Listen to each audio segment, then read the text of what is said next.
Hello, this is Mr. Serrano. We have some digital SAT questions here. Obviously, it's a paper format, but it's for the digital SAT. Question number one is asking for the smallest percent. So we have to read the labels. Percent is here, so the lowest percent from the graph would be here. And they want to know the year, so years are there, is 2014, so your answer should be C. For number two, whenever we have parallel lines cut by transversal, right, then we have that all the obtuse angles are congruent and all the acute angles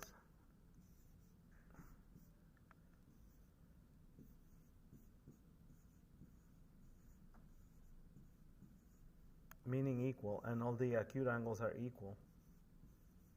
That's the property of the transversal intersecting the two parallel lines. So congruent, so are acute angles. You get the idea. So 33 is acute, x is obtuse. So this is an acute, so this is 33 degrees. And so here we have the transversal itself is a line. So here what we have is a line angle, a straight angle, which as we know measures 180. So x plus 33 is degrees is equal to 180 degrees. So we need to subtract 33 to find the value of x. And so x is equal to 147. That would be choice D. That will be choice D.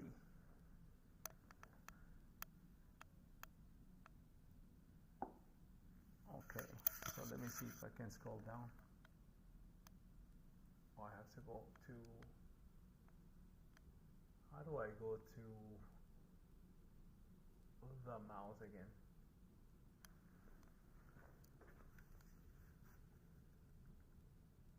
Oops.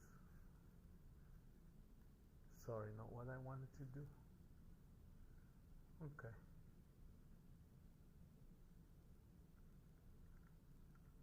Alright, question number two. For a particular machine, 29 out of 100 beads have a defect. What is the probability of selecting a bead that has a defect? So it's not the opposite, it's the same. So have a defect with has a defect, 29 out of 100 is the same as 29 over 100. Okay, so C.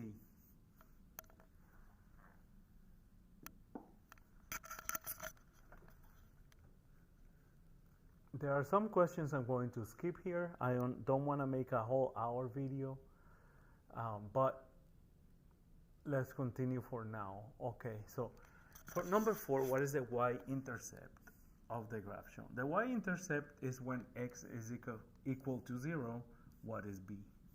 So in other words, what is the value of y? So here x is 0 right there. So I need to go to the graph, and the graph crosses the y-axis right here, and that point is 0 for x and 8 for y, so 0, 8, and so D should be the answer for that. Okay, side of a square, length of 45. So let's draw a square, and we know that it's 45 units of length. What is the perimeter? So the perimeter is when we add all the sides. So adding 45 plus 45 4 times is the same as multiplying 45 times 4. Faster maybe, since you can use a calculator, and so it is 90 and 90 is 180. Not degrees, not squares, is just length. This is the fencing around. Okay. So this one is a little bit x is x over 1. So I have a proportion, so I'm going to cross multiply x plus 6 times x. The x, I just try to cover it but didn't mean to. And 55 times 1. So let me cross multiply x times x plus 6 is equal to 55 times 1, which is 55. But let's distribute. That's x squared. That's 6x when we multiply. That's going to be equal to 55. Since we're solving, let's set it equal to 0 by taking out 55 from here. And so I need to write a negative 55 on the left side of the equal sign. That was awfully close to the equal sign itself, but you know, let's pretend it was like that. So x squared plus 6x minus 55 is equal to 0, because 55 minus 55 is 0. Okay, so all right, so we can factor that. We're looking for the factors of negative 55.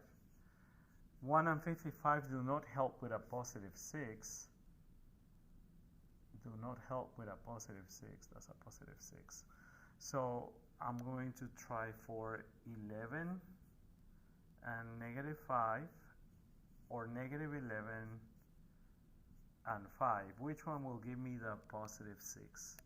Is the first two factors. The first I put down. So when we do factor a trinomial, we have to now set the equation equal as two binomials that equal 0. And so we have x plus 11, x minus 5. If we solve x plus 11 equals 0, we're going to get a negative 11. If we do x minus 5 is equal to 0, and we add 5 to each side to solve for x, then x is equal to 0 plus 5, which is 5. So that is the positive solution, since the other one would be a negative 11, because as you notice, we have to change the sign inside the parentheses, if you will. So let me clear that. I know you can pause the video before I clear everything, and we move on. Okay, so we did 4 and 6. Because 5 is at the bottom, we did 7. Let's see. Yeah, we did 7 just now. So 5 and 8. Okay, so let me try 5. The total cost is given by this function, 36 times x plus 1,000. All right, where x is the monthly payment. So as soon as we find out what that monthly payment is, x is the monthly payment. So the monthly payment times 36. So x is the monthly payment. That means that there are 36 payments, right? Plus the 1,000. What is the total cost to lease a car when wait a minute, the monthly payment is 400. So we found what x is. X is equal to 400. Okay. So what is the total cost? What is the total cost? Is f of x. Maybe I should have done that. So f of x is equal to 36x plus 1,000. So we need to find out that 36 f of x is the same thing as the total cost. 36 times x, but x is 400, so I'm just going to substitute with a parenthesis, plus 1,000. Okay, so let me see if I can grab a calculator here. and I am multiplying 36 times 400.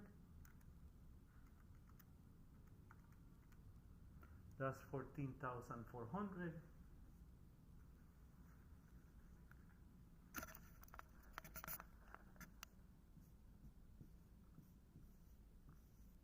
Plus 1,000 is going to be 15,400. Do we have an answer? We better. Like that. Okay. An object travels at constant speed. Speed is also known as the rate of 12 centimeters per second. Then you have a rate, two quantities, length and time. That's a rate.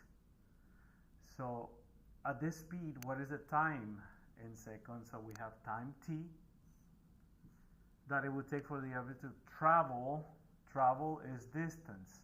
So t is time. And so travel is the distance. The distance traveled. Distance d. So, okay, so we know that the formula is the distance is equal to the speed or rate times the time. So the question though is, what is the time t?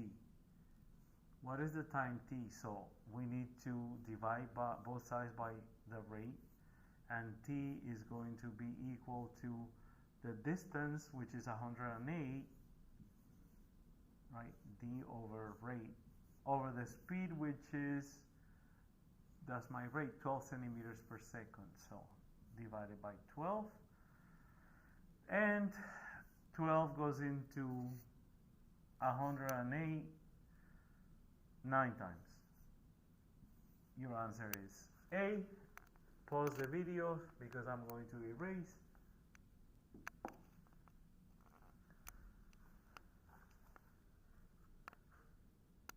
Okay, we did 5. We've done everything 1 through 8. Number 9, let me see if I can. Oh, actually I have room here for 4 questions. Okay, so data set 59913 is data set X, and data set Y, data set Y is 5, 5, so we have, for both we have 5, 9, 9, 13.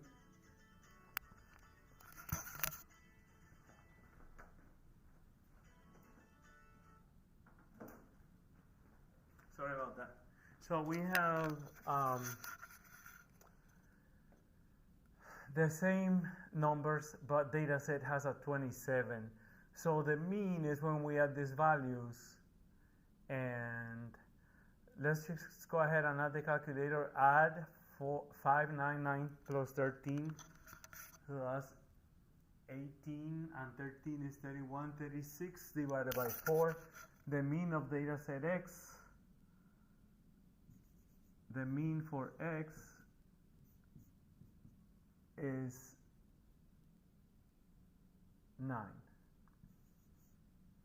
And so now we have,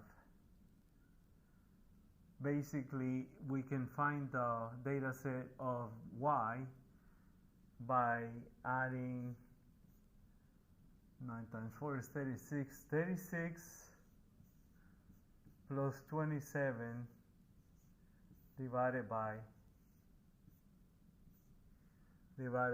5, because now there's 5 data sets. Obviously the 27 is going to bring the mean towards a higher number. So 36, or you can add, 5 plus 9 plus 9 plus 13, but that's 36. Plus the 27 that we have now divided by 5, and now the mean here, the mean of Y is 12.6. So the choice that makes sense is B. The mean of data set X is less than 9 is less than 12.6. So that should be that. Okay. The equation h represents the height. Which number represents the height from which the object was kicked? At the time the object was kicked, the time was 0. So if we plug in 0 in this equation, 7 times 0 is 0, 4.9 negative times 0 is 0, we're going to just get that h is equal to positive 9. And that's the height. H is the height. H is the height. At time 0, the height is 9. That's it. Okay. All right. The given equation, maybe I want to do 10 later, after 13 meaning. So 13. The given equation defines a function f. Okay, so I see a function that's a square, a quadratic function with a positive coefficient of 4. That means that whatever this is going to look like a parabola going up on both sides, increasing, if you will, on both sides. Technically, it's decreasing first and then increasing. The point being that the lowest point is the vertex. That is the lowest point, the vertex. Why do I want the lowest one? Because they're asking for the minimum. For what value of x reaches the minimum? So what is the value of x on the vertex? X on the vertex x, fortunately we know what this is negative b over 2a, where b is the number in front of the x and a is the number in front of the x squared. So a is equal to 4 because it's in front of the x squared, and then b is equal to negative 50. So when we say negative b, we mean the opposite of b. So we can say that we have a negative from the formula, and then b is a negative 50. Yes, over 2 times a, which is 2 times 4. 2 times 4. So that's going to turn into a positive 50 divided by 8. So we can leave it as a, in the SAT digital, we can leave it as a decimal or we can leave it as a fraction. So I'm going to go for dividing, and it is 50 divided by 8 using a calculator is equal to 6.25. Since I mentioned the other method, simplifying the fraction would be 25, half of 25 over 4. So 6.25 would be the decimal version of it. Okay. Number 13, a rocket contained 467,000 kilograms of propellant before launch. That's basically the fuel. So that's a big tank, obviously, for a rocket. And then 21 seconds after, 362,105 kilograms of this fuel or gas remained. So how much propellant did the rocket burn each second after launch? So we're looking not for 21 seconds, but for 1 second. So first of all, let's see how much fuel was burned. For that, we need to subtract 467, right? 467,000, and we subtract 362, 105, and that's going to give us an amount, subtracting, obviously. So I'm going to recalculate this thing because I had the answers, but it's better to double check. 467,000 if we take away 362,105, remember to press equal and to make sure you type the numbers correctly. You see them on the screen. That gives me 104,895. That was the amount spent, kilograms of gas, of fuel, 104,895. And so that's in 21 seconds, so we need to divide that number by 21 to get each second, because that's the wholesale in 21 seconds. Dividing that amount by 21, the calculator gives us 4,995, which is choice A. All right, so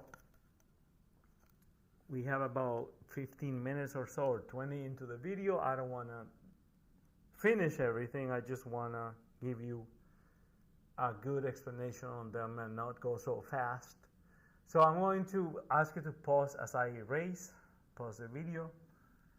If you need to copy, I'm going to erase, and then I'm going to scroll up or down. Okay, number 14 will be pending. This will be pending because this is the type of question that takes so long to answer that only if you were interested in having like a perfect score in math for the SAT, I will cover this question, but maybe not in this video. Definitely not in this video. So let me do 11. If 4x plus 2 is equal to 12, what is the value of 16x plus 8? So I could solve for x right here. 4x plus 2 is equal to 12. Let me take away 2. Let me take away 2. And 4x is equal to 10. Dividing by 4x is 2.5. And I'm going to plug in this 2.5 right here into the other sentence that they're giving us. So 16 times 2.5 plus 8. 16 times 2.5 is 32, and 8 is 40, plus 8 is 48. And so you have the 40 there to, I guess, try to trap you if you're going too fast. Number 14 will be pending. Pause the video as I erase, so I can continue writing on the same board.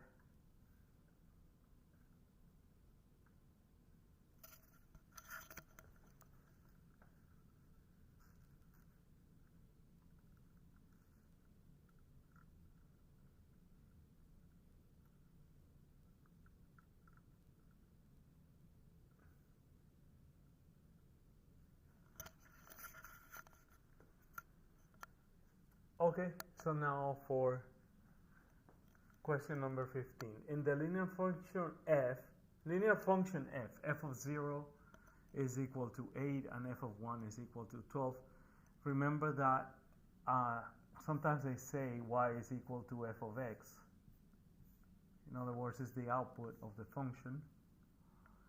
So when x is 0, let's do a table.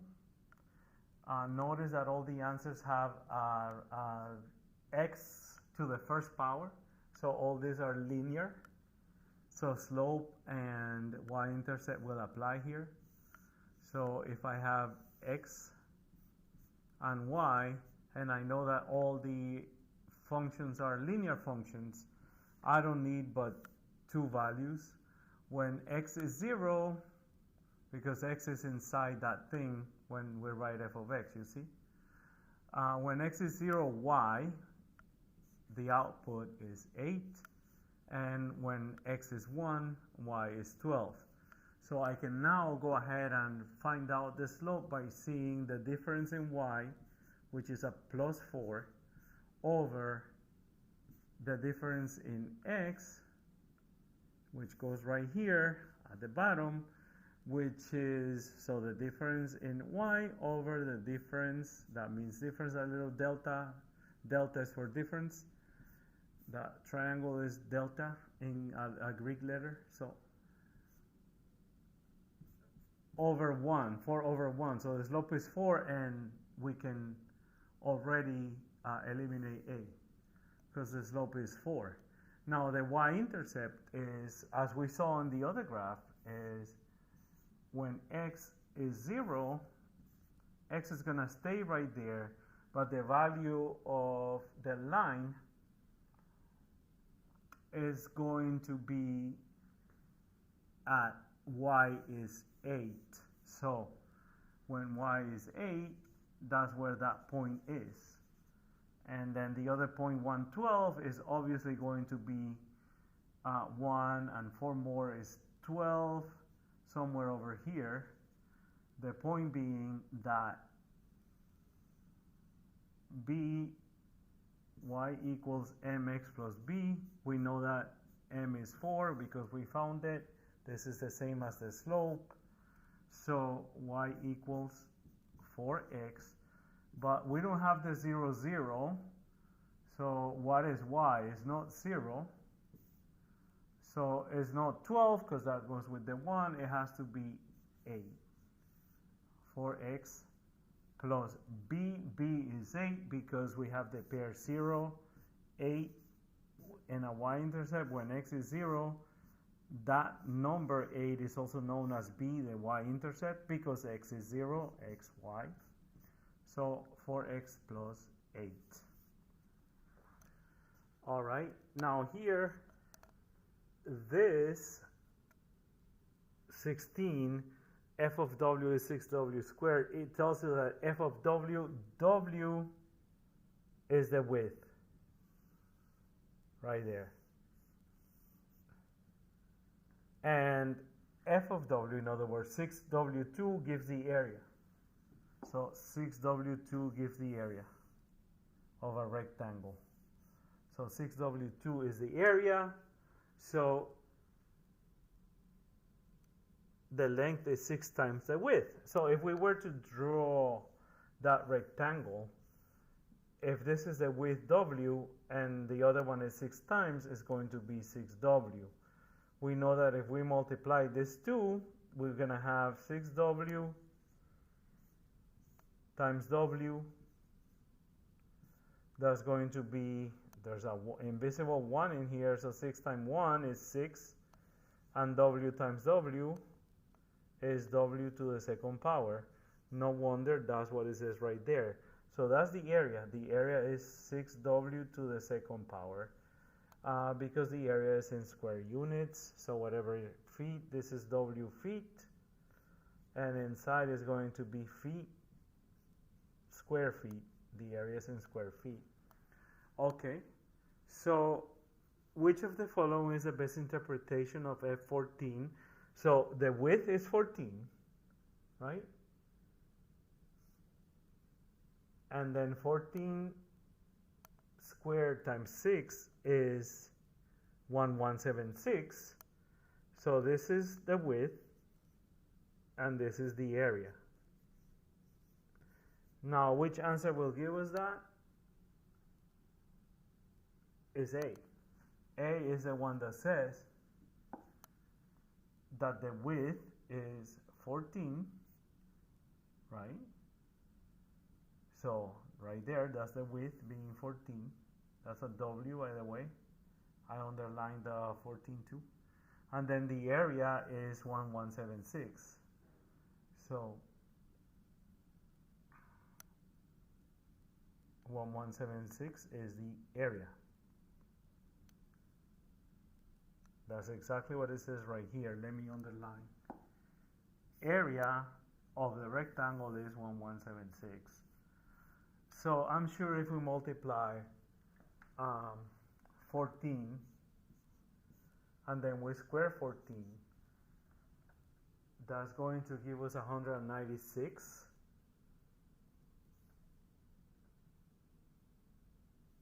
times 6. Exponents first, then we multiply 6 times 14 squared, which is 196.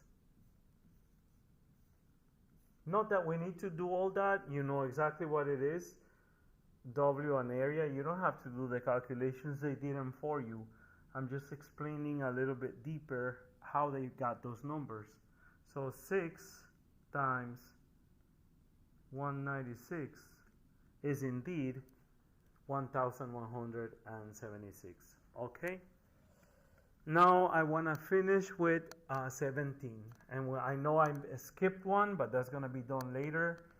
This is section 1 of the math practice test, digital version practice test 2.